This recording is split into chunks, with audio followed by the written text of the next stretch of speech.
FAB-Racing British Mini Bikes Championship. Live online on the FAB's resumption race. Could well be a very beginning, I would imagine so. Danmar and weekend. He's ill. Be more than that, but we ahead of Evan Belford. And let's just quickly mention, Kiko, he got a great start, didn't he? He did. O'Gorman has done this for quite some time now, but are we racing already? Yeah, we're racing already. Okay, there we go. Oh, okay, we are racing already then. We've got 1.5 seconds lead for O'Gorman, Belford second, Walker third, Maguire and Brinton rounding out the top 5. But I suppose it does fit in. O'Gorman got a brilliant start in the first one. He's got an even better one in the second one. Exactly. They literally caught us napping, which is always helpful. But anyway, so we mentioned Casey O'Gorman then 1.5 seconds to lead in the race. Meanwhile, the battle for second is looking absolutely fantastic, because look at this, we've got Evan Belford in the lead of the race, second place rather, but look at this, we've got a good 4 or 5 different bikes in the space of what, half a second at the very least. So anyway, as they come over the line then to start lap number 2, Casey O'Gorman has a 2.2 second lap now, 49.2, the fastest lap ahead of Evan Belford, Ollie Walker. Declan Connell, Sandy Horn and Ryan Hitchcock have made their way ahead of Troy Jeffrey. That's down in 10th, 11th, 12th at the expense of Troy Jeffrey, who is now in 13th.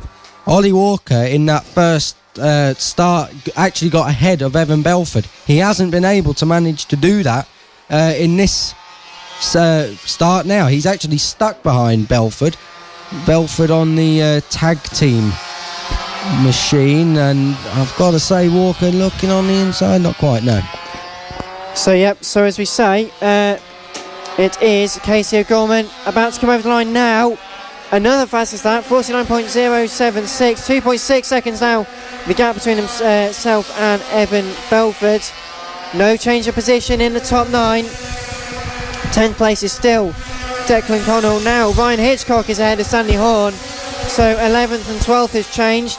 Also a change for 15th place.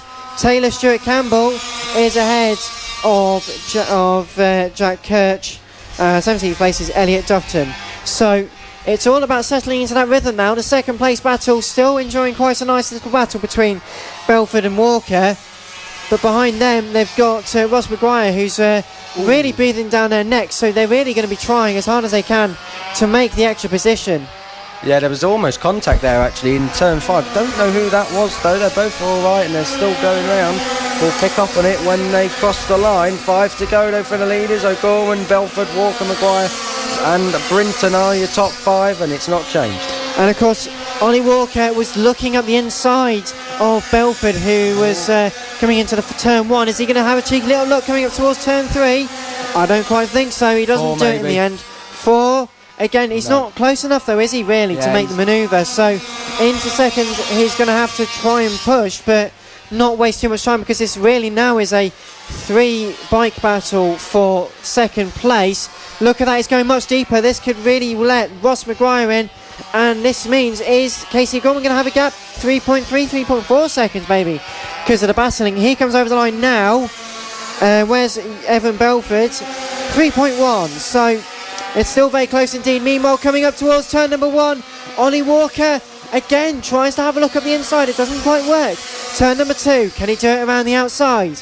It's Belford who's getting such good runs out of the corner. He's just really pouring on that throttle, and he's getting out of that zone. He's struggling coming through the twisty stuff, isn't he? No, I thought it was going to be a move. Yeah, he's getting the run out the corner, but on the brakes, Walker is miles better. He's so good. He's so deep on the brakes.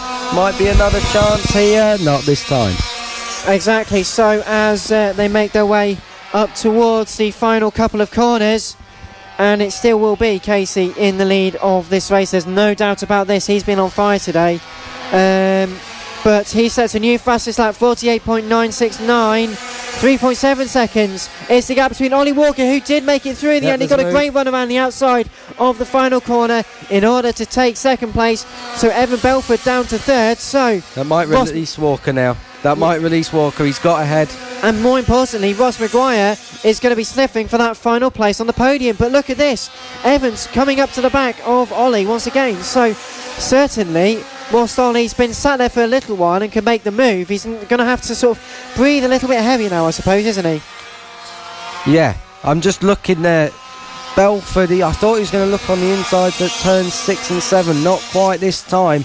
They're coming through 8 now. Walker down. Yeah, the bike's in the middle of the circuit. He's back up now. He's back up now. The yellow flags are out, but that's a shame for him. That's another person in 3 races. He does look a little bit pained. Obviously, a fall from that kind of speed can hurt sometimes. So obviously, they're going to give him the attention that he needs. But he goes down, and that's a shame, isn't it? Because we've seen that in 3 straight races now that people have just.